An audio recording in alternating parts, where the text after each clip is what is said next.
ప్రభుత్వ ఆసుపత్రుల్లోనే రోగులకు మెరుగైన వైద్య చికిత్సలు అందుతాయని, ప్రైవేటు ఆసుపత్రులకు వెళ్లి జేబులు గుల్ల చేసుకోరాదని వికారాబాద్ జిల్లా తాండ్రు శాసనసభ్యులు మనోహర్ రెడ్డి అన్నారు. బుధవారం ఆయన తాండ్రు పట్టణంలో ఉన్న జిల్లా ఆసుపత్రిని మున్సిపల్ చైర్పర్సన్ స్వప్న మరియు కాంగ్రెస్ పార్టీ సీనియర్ నాయకులు, ప్రముఖ వైద్యులు, బీబీజీ ఫౌండేషన్ అధినేత డాక్టర్ సంపత్ కుమార్తో కలిసి ఆకస్మిక తనిఖీ నిర్వహించారు. వివిధ వార్డుల్లో చికిత్స పొందుతున్న రోగుల వద్దకు ఆయన స్వయంగా వెళ్లి చికిత్సలు ఎలా జరుగుతున్నాయి, సౌకర్యాలు ఎలా ఉన్నాయి తదితర అంశాలను ఆయన రోగులతో అడిగి తెలుసుకున్నారు. ఆసుపత్రి వార్డులో త్రాగునీరు, పరిశుభ్రత గమనిస్తూ ఆయన పరిశీలించారు. ఈ సందర్భంగా ఎమ్మెల్యే మనోహర్ రెడ్డి మీడియాతో మాట్లాడుతూ ప్రభుత్వ ఆసుపత్రుల్లోనే మెరుగైన చికిత్సలు అందుతాయని అన్నారు. ఆసుపత్రిలో ఖాళీగా ఉన్న సిబ్బంది పూర్తి వివరాలను ఇవ్వాలని జిల్లా ఆసుపత్రి సూపరింటెండెంట్ మూర్తిని ఎమ్మెల్యే ఆదేశించారు.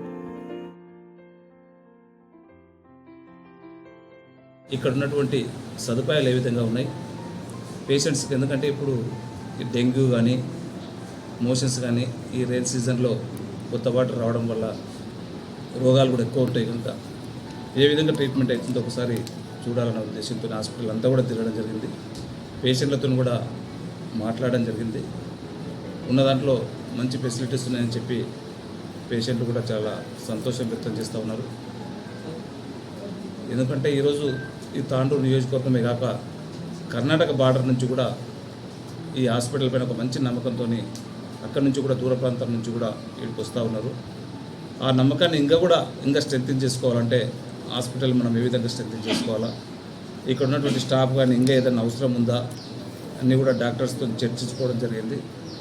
కొంతమంది డాక్టర్స్ తక్కువ ఉన్నారంటారు. ఖచ్చితంగా సంబంధిత మంత్రి గారితో మాట్లాడి గౌరవ ముఖ్యమంత్రి గారికి ఇక్కడ ఉన్నటువంటి హాస్పిటల్లో ఉన్నటువంటి సౌకర్యాలు, ఇక్కడ ఉన్నటువంటి అన్నింటిని కూడా వారి దృష్టికి తీసుకెళ్ళి డాక్టర్స్ని కూడా ఫుల్ పెడ్జ్గా ఇక్కడ చేసేటట్లు ఖచ్చితంగా నేను ప్రయత్నం చేస్తాను. ఖచ్చితంగా ఈ లోటునంతా కూడా భర్తీ చేస్తాను. దాంట్లో భాగంగా ఇక్కడ చాలా రోజుల నుంచి ఒక 20-25 సంవత్సరాల నుంచి మెయింటెనెన్స్, కలరింగే కానీ డ్రైనేజే కానీ కొద్దిగా మైనర్ రిపేర్స్ ఇక్కడ ఉన్నాయి. అది ఎంబడే ఈ 2-3 రోజులలోనే అవసరం అనుకుంటే రేపే కలెక్టర్ గారితో మాట్లాడి దీనికి సరిపడే ఫండ్స్ కూడా ఎంబడే ఏర్పాటు చేస్తాను. సేమ్ టైం నాకు ఒక 15 రోజుల ముందు తాండ్రు టీచర్స్ రమేష్, సుజాత అనే ఇద్దరు, రమేష్ వాళ్ళ మిసెస్ సుజాత ఒక ప్రైవేట్ హాస్పిటల్లో ట్రీట్మెంట్ చేసుకుంటూ దాదాపు ఒక 75-80 లక్షల రూపాయలు హాస్పిటల్ ఖర్చు పెట్టినాక కూడా నేను హాస్పిటల్కి పోయి ఆ డాక్టర్తో సందర్శిస్తే వాళ్ళు ఆ పేషెంట్ కండిషన్ 5% మాత్రమే ఉంది, ఇక్కడ ట్రీట్మెంట్ లేదు, ఇంకేదైనా ట్రీట్మెంట్ చేయాలంటే విదేశాల నుంచి ఒక ఇంజెక్షన్ ఉంటుంది, దానికి 60-70 లక్షలు ఖర్చు అవుతుందని చెప్పిండ్రు. వాళ్ళకు ఆ ఖర్చు పెట్టుకునే స్తోమత లేక ఇంటికి తీసుకుపోవాలని వాళ్ళు సిద్ధమైనప్పుడు నేను వాళ్ళతో మాట్లాడి వాళ్ళ హస్బెండ్ రమేష్ గారితో మాట్లాడి నిమ్స్కి ప్రిపేర్ చేశాను. ఈరోజు నిమ్స్ హాస్పిటల్లో ఆడికి పోయిన తర్వాత ఒక వారం రోజులలోనే మంచి రికవర్ అయ్యి ఈరోజు ఇంటికి రావడం జరిగింది. దయచేసి తాండూరు ప్రజలు కూడా మీరందరూ కూడా గుర్తుంచుకోవాల్సింది, గవర్నమెంట్ హాస్పిటళ్ళల్లో ఒక మంచి ఫ్యాకల్టీ, మంచి అనుభవం ఉన్నటువంటి డాక్టర్స్ ఉంటారు. మీరు ఒక నమ్మకంతోనే గవర్నమెంట్ హాస్పిటల్ని మీరు ఇష్టంతో మీరు ఒక దేవాలయానికి వెళ్ళి మన గుడిని ఏ విధంగా అయితే పూజిస్తామో గవర్నమెంట్ హాస్పిటల్కి వచ్చి ఒక డాక్టర్స్తో ఒక ఫ్రెండ్లీగా ఒక మంచి మూమెంట్తో మీరు ఏంటంటే ఖచ్చితంగా ఎల్లవెల్ల ఒక దేవాలయం ఏ విధంగా అయితే ఉంటుందో ఒక హాస్పిటల్ని కూడా ఒక దేవాలయంలో అన్ని మౌలిక సదుపాయాలు ఖచ్చితంగా సమకూరుస్తానని చెప్పి కూడా తెలియజేసుకుంటూ తాండూరు నియోజకవర్గ ప్రజలకు మరొకసారి అప్పీల్ చేస్తూ ఉన్నాను. ఇక్కడ హాస్పిటల్ మంచి నాణ్యమైనటువంటి డాక్టర్స్ ఉంటారు.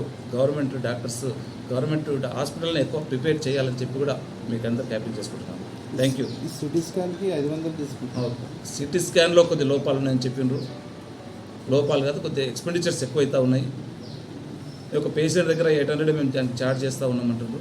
ఆ 800 కూడా వాళ్లకు దాదాపు ఫిలింకి కానీ డాక్టర్ కానీ 600-700 రూపాయలు ఖర్చు అవుతూ ఉన్నాయి. దాదాపు ఒక నెలకు 1,00,000 రూపాయలు 1,50,000 రూపాయలు ఖర్చు అవుతూ ఉందంటారు. నేను ఏ విధంగా అయితే దాన్ని ఆ ఎక్స్పెండిచర్ వెయిట్ చేసుకోవాలనో సంబంధితగా అధికారులను అడిగి ఖచ్చితంగా ఆ ఇబ్బంది లేకుండా కూడా ఖచ్చితంగా దాన్ని కూడా పూర్తి చేస్తాను. సేమ్ టైం రేడియాలజీ కూడా ఒక డాక్టర్ కావాలని చెప్తున్నాడు. నేను గౌరవ మంత్రి గారికి చెప్పి రేపు ఇప్పుడైతే ఏదైతే పోస్టులు ఉంటాయో దాంట్లో ఫిల్ చేసే విధంగా ఖచ్చితంగా నేను ప్రయత్నం చేస్తాను. ఒక అంబులెన్స్ కూడా కావాలని అడుగుతూ ఉన్నారు. మా డోనర్స్ మా మిత్రుడు ఇప్పుడే మురళి గారు ఇప్పుడు డొనేట్ చేస్తానని చెప్పి ముందుకు వచ్చిండు. వారికి మీ అందరి తరఫున వారికి ధన్యవాదాలు తెలుపుకుంటూ అతి త్వరలోనే అంబులెన్స్ కూడా ఇస్తామని చెప్పి కూడా తెలియజేస్తా ఉన్నాను. Thank you. ట్రామా సెంటర్ ఏర్పాటు కూడా